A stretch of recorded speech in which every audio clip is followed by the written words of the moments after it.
ಇನ್ನು ಮುಂದೆ ನಿಮ್ಮ ನೆಚ್ಚಿನ ಧಾರಾವಾಹಿಗಳ ಫುಲ್ ಎಪಿಸೋಡ್ಗಳು ಸನ್ ನೆಕ್ಸ್ಟ್ ಆಪ್ನಲ್ಲಿ ಮಾತ್ರ.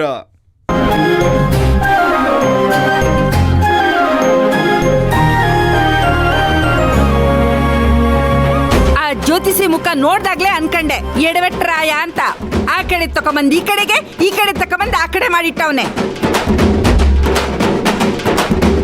ನಂಗೆ ಯಾಕೋ ಆ ಸರ್ವಮಂಗಳನೇ ಈ ಕೆಲಸ ಮಾಡವಳೆ ಅಂತ ಅನಿಸ್ತೈತೆ. ಅತ್ತೆ, ಅವ್ರು ಯಾಕೆ ಹಾಗೆ ಮಾಡ್ತಾರೆ? ಇಲ್ಲ ಅಳಿಮಯ್ಯ, ಅವಳಂಗ್ ಮಾಡವಳೆ. ಅಯ್ಯೋ ಸಾಕು, ಸುಮ್ಕೆ ಇರೆ. ಇದು ಅವಳು ಮಾಡಿದ ಕೆಲಸ ಅಲ್ಲ, ದೇವ್ರು ಮಾಡಿದ ಕೆಲಸ. ಹಾ,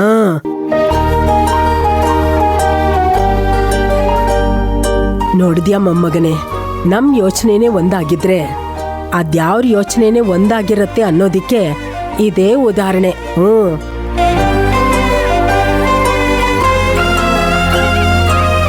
ನೀನು ಮನೆ ಮಂದಿಯೆಲ್ಲ ಅಷ್ಟೇ ಹೇಳಿದ್ರು ಯಾರ ಮಾತು ಕೇಳಲಿಲ್ಲ.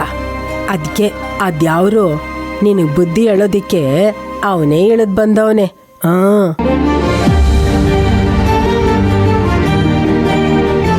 ಮೊಮ್ಮಗನೇ, ಇದು ಕಲಿಗಾಲ. ದ್ಯಾವ್ರು ಮನುಷ್ಯರು ರೂಪದಲ್ಲಿ ಬಂದು ನಮ್ಮೆಲ್ಲಾ ಪ್ರಶ್ನೆಗೂ ಉತ್ತರ ಕೊಡ್ತಾನೆ. ಇದನ್ನ ನೀನ್ ಅರ್ಥ ಮಾಡ್ಕೋ. ತುಳಸಿ ಯಾವತ್ತಿದ್ರು ಇಂದ್ರನ್ ಸೊತ್ತು. ಅದನ್ನ ನಿನ್ಗ ಅರ್ಥ ಮಾಡ್ಸಕ್ಕೆ ಅದ್ಯಾವ್ರೇ ಇಳಿದ್ ಬಂದವನೇ.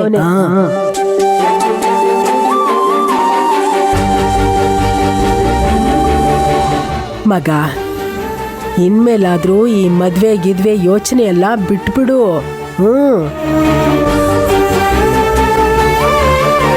ತುಳಸಿ ಕಣ್ಣೀರು ಅದ್ಯಾವ್ರ ಪಾದ ಮುಟ್ಟೈತೆ. ಅವಳ ದುಃಖ ಅದ್ಯಾವ್ರ ಮನ್ಸಿಗೆ ತಟ್ಟೈತೆ.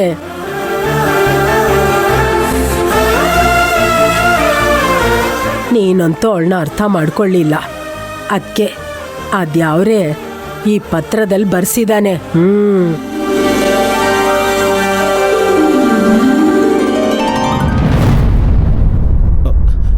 ತಾರಕ್, ಅಜ್ಜಿ, ಈ ವಿಷಯದಲ್ಲಿ ಮಾತಾಡಬೇಡ ಅಂತ ನಾನು ನಿಂಗೆ ಮೊದಲೇ ಹೇಳಿದ್ದೀನಲ್ವಾ? ನೋಡು ಪಾಪ, ತಾರಕ್ ಬೇಜಾರು ಮಾಡ್ಕೊಂಡು ಹೋದ್ರು. ಮಾತಾಡಬೇಡ ಅಂದ್ರು ಯಾಕೆ ಮಾತಾಡ್ತೀಯ ನೀನು? ನೀನು ನನ್ನ ಬಾಯಿ ಮುಚ್ಚಿಸ್ಬೋದು, ಅದ್ಯಾವ್ರ ಬಾಯಿ ಮುಚ್ಚಕ್ಕಾಗತ್ತಾ ನಿನ್ ಕೈನಾಗೆ? ಇದು ದೇವ್ರ ಕೆಲಸ ಅಲ್ಲ ಅಜ್ಜಿ. 2 ಲಗ್ನನೂ ಒಟ್ಟಿಗೆ ಬರೀಬೇಕಾದ್ರೆ ಜೋಯಿಸರು ಗೊಂದಲ ಮಾಡ್ಕೊಂಡಿದ್ದಾರೆ ಅಷ್ಟೇ. ನಾನು ಈಗಲೇ ಹೋಗಿ ಇದನ್ನು ತಿದ್ದಿಸ್ಕೊಂಡು ಬರ್ತೀನಿ.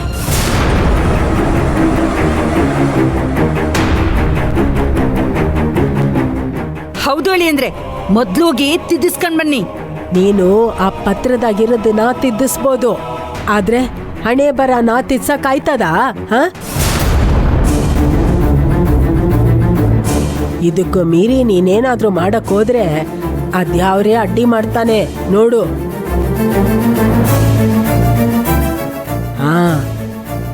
ಈ ಸಿಹಿ ಸುದ್ದಿನ ನನ್ ಮೊಮ್ಮಗಳಿಗೆ ತಿಳಿಸ್ಬೇಕು. ಕೊಡಿಲಿ. ತುಳಸಿ, ತುಳಸಿ,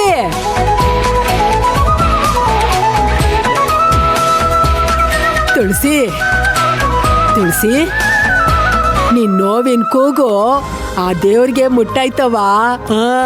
ನಿನ್ ಮನ್ಸಿನ ಆಸೆನ ಈ ಪತ್ರದಾಗೆ ಬರ್ದು ಬಿಟ್ಟಿದ್ದಾನೆ ನೋಡು.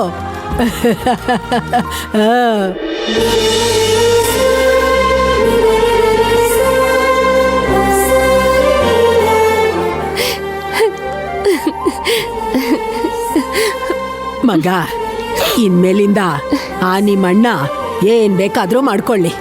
ನೀನು ಹೆದರ್ಕೋಬೇಡ, ಧೈರ್ಯವಾಗಿರ್ಬೇಕು. ದೇವ್ರು ನಿನ್ ಕಡೆಗಿದ್ದಾನೆ, ಏನು ಯೋಚನೆ ಮಾಡ್ಬೇಡ. ಕೊಡಿಲಿ, ಇದು ದೇವ್ರ ಆಶೀರ್ವಾದ. ದೇವ್ರ ಹತ್ರ ಇಟ್ಟು ಬೇಡ್ಕೊತೀನಿ.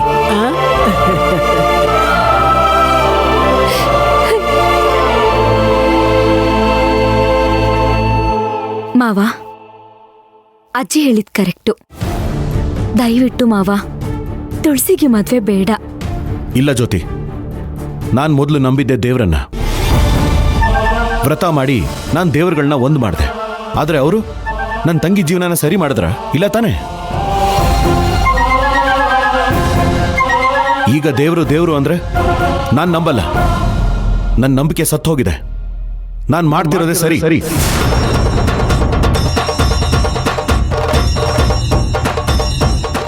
ಶಿವರಾಜು, ನಾನು ಹೀಗೆ ಹೇಳ್ತೀನಿ ಅಂತ ಬೇಜಾರು ಮಾಡ್ಕೋಬೇಡಪ್ಪ. ಬಿತ್ತಿದ ಬೀಜ ಒಂದೇ ದಿನದಲ್ಲಿ ಮೊಳಕೆ ಹೊಡೆದು ಗಿಡ ಆಗಿ ಮರ ಆಗಲ್ಲಪ್ಪ. ಅದಕ್ಕೆಲ್ಲ ಕಾಲಾವಕಾಶ ಬೇಕಾಗತ್ತೆ. ಅವತ್ತು ನೀನು ಮಾಡಿದ ವ್ರತ ಮುಂದೆ ಒಳ್ಳೇದಾಗತ್ತೆ ಅಂತ ಆ ದೇವರು ಈ ಪತ್ರದ ಮೂಲಕ ತಿಳಿಸಿದ್ದಾನೆ.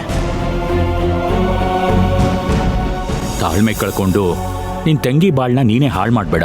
ಮಾವಯ್ಯ, ನಿಮ್ಗೆಲ್ರಿಗೂ ಚೆನ್ನಾಗಿ ಗೊತ್ತಿದೆ ಈ ಶಿವರಾಜು ಇಟ್ ಹೆಜ್ಜೆನ ಯಾವತ್ತೂ ಬದಲಾಯಿಸೋನಲ್ಲ ಅಂತ.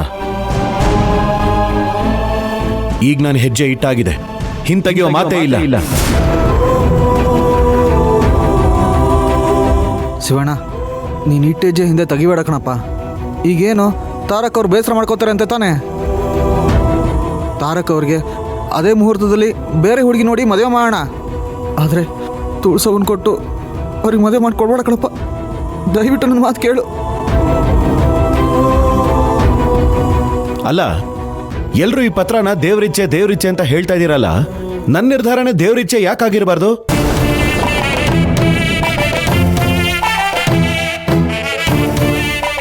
ಯಾಕೆ ಈ ಥರ ಯಾರು ಯೋಚನೆ ಮಾಡಲ್ಲ ಅಂತ ನೋಡಿ. ಇದು ದೇವ್ರ ಪವಾಡನೂ ಅಲ್ಲ, ಉತ್ತರನೂ ಅಲ್ಲ, ಸೂಚನೆನೂ ಅಲ್ಲ. ಆ ಜೋಯಿಸರು ಮಾಡಿರೋ ಎಡವಟ್ಟಷ್ಟೇ.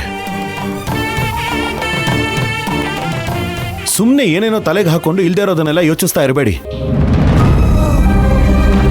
ನಾನು ಬೇರೆ ಲಗ್ನ ಬರ್ಸಿ ನಾಳೆನೇ ಪತ್ರಿಕೆ ಪ್ರಿಂಟ್ ಹಾಕಿಸ್ತೇನೆ. ಇದೇ ನನ್ನ ನಿರ್ಧಾರ.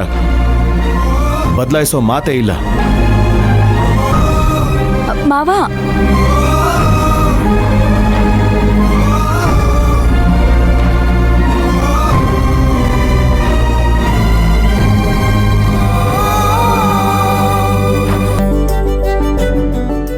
ಅಪ್ಪ ಭಗವಂತ, ನಿನ್ನಿಚ್ಛೆ ಏನು ಅನ್ನೋದನ್ನ ಈ ಪತ್ರದ ಮೂಲಕ ತಿಳಿಸಿದ್ಯಪ್ಪ.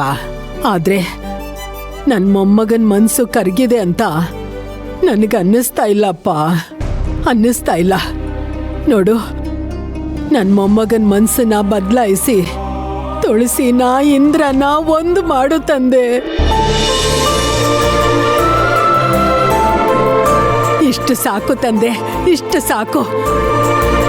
ಮೊದಲು ಇವ್ರ ವಿಷಯನ ಸಾವಿತ್ರಿ ಮನೆಗೆ ಹೋಗಿ ಅವಳ ಮನ್ಸು ಮುಟ್ಟೋ ಹಾಗೆ ಮಾತಾಡಬೇಕು. ನಾನು ಹೋಗ್ತೀನಿ ಅಂದ್ರೆ ಇವ್ರು ಬಿಡೋದಿಲ್ಲ. ಇಲ್ಲ.